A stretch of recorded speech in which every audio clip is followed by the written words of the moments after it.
terbilang masih muda. Ia baru berkembang pada pertengahan tahun 1960-an. Namun meskipun baru sebagai disiplin ilmu, kebijakan publik sesungguhnya tidak pernah terpisahkan dari kehidupan manusia. Ia hadir dalam skala kecil, baik itu seperti keputusan yang mempengaruhi individu, hingga skala besar yang mengatur kehidupan bermasyarakat dan bernegara. Aktor dalam pemerintahan meliputi lembaga eksekutif, legislatif, dan birokrasi. Sementara itu, aktor di luar pemerintahan mencakup masyarakat sipil, kelompok kepentingan, dan sektor swasta. Pada tahun 2020 menjadi titik balik dunia pendidikan di Indonesia. Sekolah-sekolah ditutup, ruang kelas berpindah ke layar digital, dan jutaan siswa harus beradaptasi dengan pembelajaran daring. Di balik perubahan besar ini, terdapat kebijakan publik yang dirumuskan dan diimplementasikan oleh berbagai aktor dengan kepentingan dan perannya masing-masing.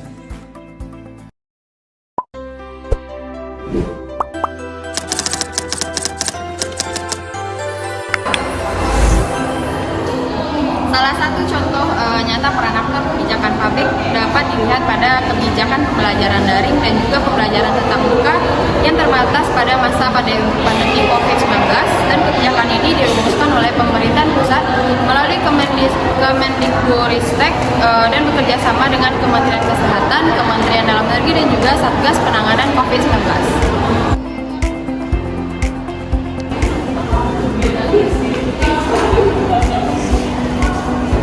Dalam proses perumusan kebijakan publik ini, pemerintahan pusat menjadi aktor yang utama dengan pendekatan top-down demi menjaga keselamatan dan kesehatan nasional. Namun, aktor negara seperti akademis, lembaga pendidikan, media massa, orang tua, dan juga siswa turut juga memberikan tekanan melalui kritik, masukan, dan juga opini publik. Perbedaan kepentingan muncul, pemerintahan berfokus pada perlindungan kesehatan, sementara guru, siswa, dan juga orang tua menghadirkan kualitas pembelajaran.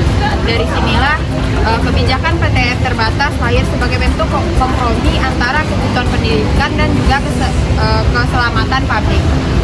Pada tahap implementasi ini, peran para aktor semakin beragam. Pemerintah daerah melalui Dinas Pendidikan menyesuaikan kebijakan pusat dengan kondisi lokal. Sekolah, kepala sekolah, dan guru menjadi aktor utama di lapangan, atau yang dikenal sebagai street level bureaucrat, yang menentukan keberhasilan kebijakan melalui pengaturan jadwal, metode belajar, dan juga penerapan protokol kesehatan. Namun dalam implementasinya tidak merata. Keterbatasan infrastruktur, teknologi, perbedaan sumber daya, serta koordinasi antar aktor menjadi tantangan besar. Hal ini juga menunjukkan bahwa kebijakan tidak cukup hanya dirumuskan dengan baik, tetapi juga memerlukan kapasitas dan juga kerjasama antar aktor. Studi kasus ini menunjukkan bahwa kebijakan publik merupakan hasil interaksi yang kompleks antara aktor negara dan juga aktor non-negara. Keberhasilan kebijakan sangat bergantung pada koordinasi, komunikasi, dan juga keterkaitan semua pihak setiap tahapan kebijakan publik. Kedepan, keterlibatan aktor negara perlu ditingkatkan, kapasitas pelaksanaan kebijakan di daerah juga harus ditingkatkan. Selain itu juga pada sekolah, serta komunikasi antar aktor harus terus dibangun. Dengan begitu, kebijakan pendidikan dapat menjadi lebih adaptif, efektif, dan juga keberlanjutan.